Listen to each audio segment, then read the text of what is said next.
Daniel from Uganda. I'm in Israel. As I'm a student in agro studies, I work in a citrus farm that is Opaz Hada. My district in Uganda, I come from Isinjiro district. What I'm going to talk about is our main cash crop, that is banana growing. About the challenges that we get and the solutions that we can make out of them.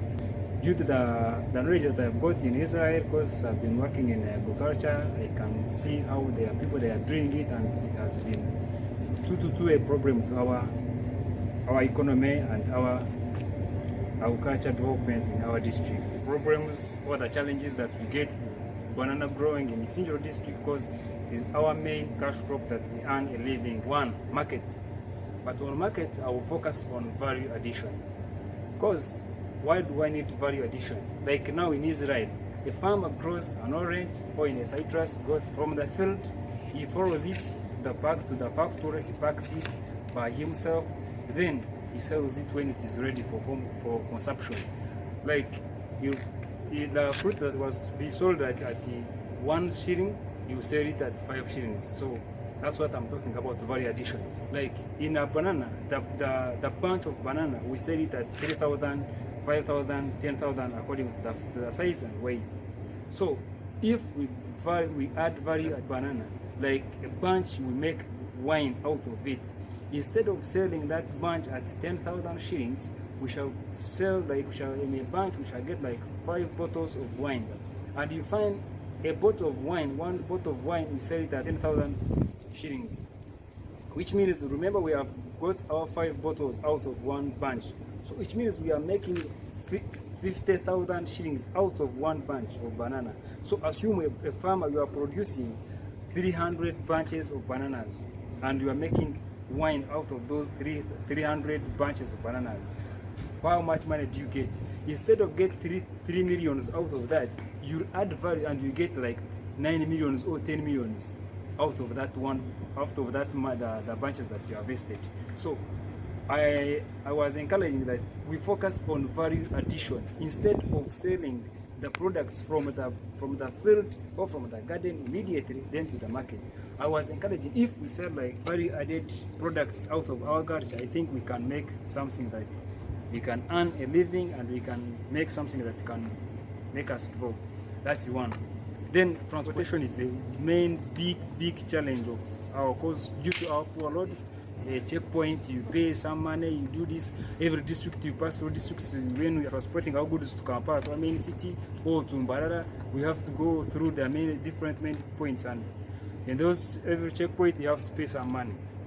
So if we add value to that bunch of banana, and we find that you are transporting a bottle of wine instead a bunch of banana, one, it will reduce on the space that you are supported to transport that bunches.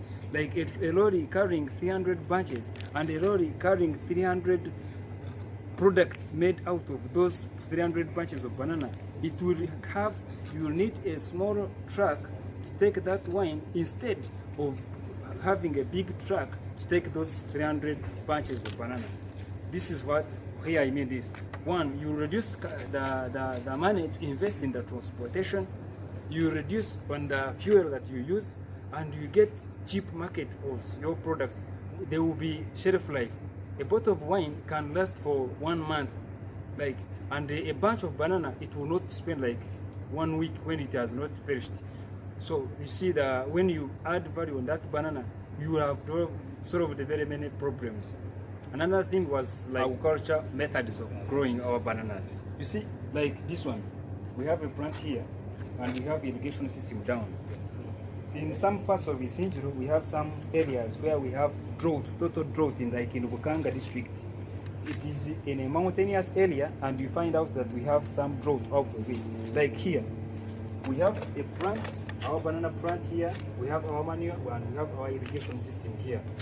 What is the meaning of this? Which means like in a dry season, you will be able to produce the same quality of the product that you get out of it, like the way how it was in the rainy season.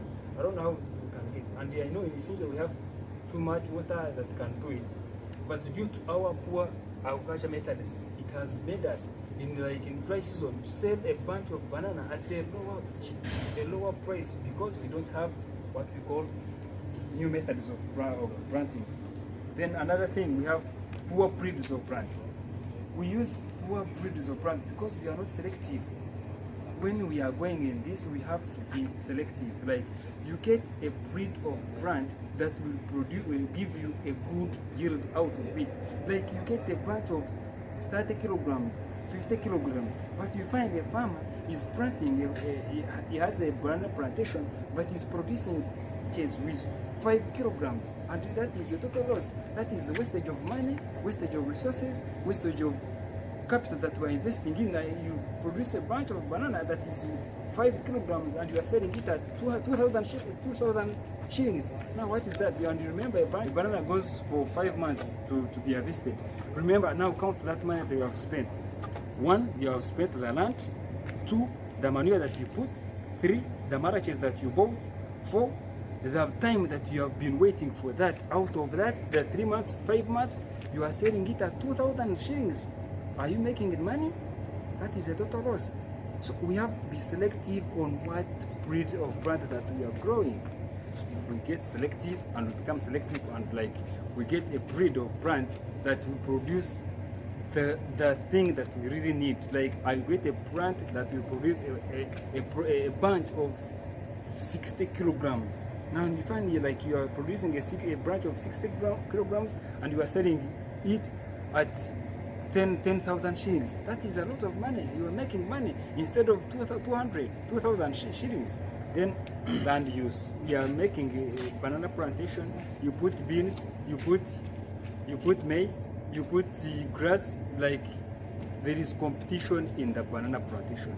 And remember, when there is too much competition in the banana plantation, which means the yield will be low, because the stem of the plant will just mind about competing with those plants that you are planting. They compete. At the end of all, you find that you have very small product out of that. Now, in our conclusion to our thing that we are starting right now, like, we are planting this plant here.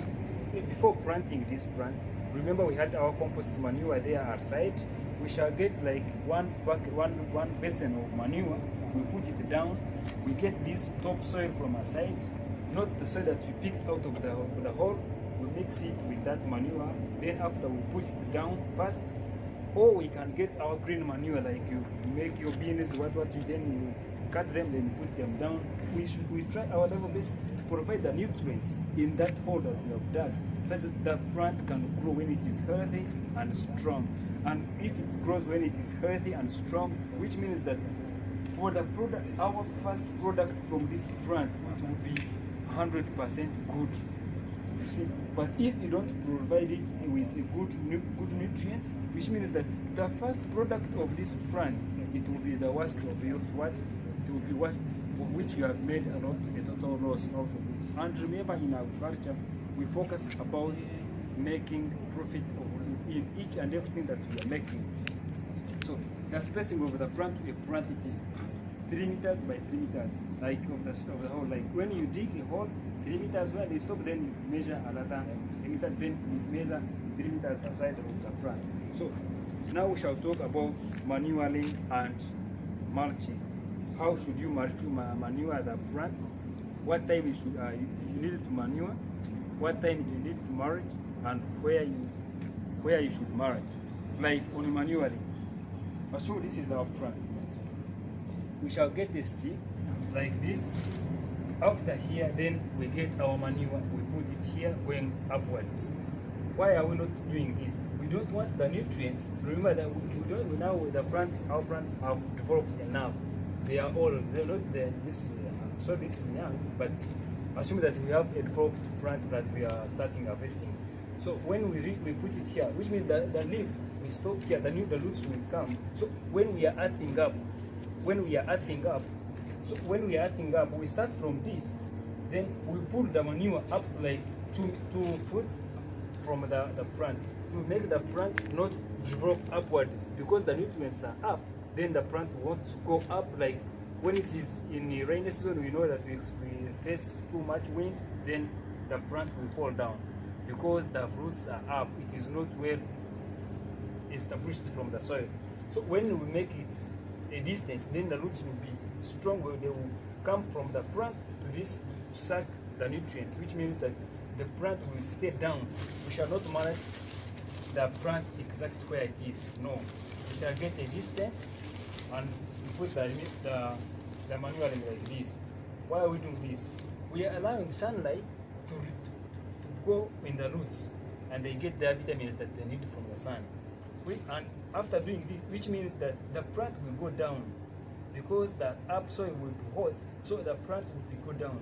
When the plant grows from down, then the plant will be firm, which means during the rainy season, it will be strong and will be hard. It will produce the good variety, the big one, and the plant will be able to hold that thing. We have planned to make agriculture the best and profitable business that someone can venture and earn a living. Because agriculture, it is something that we can start small and end up big. I remain as Bialugaba Daniel from Uganda, Sinjo district, a student of agro studies. Currently, I'm in Israel.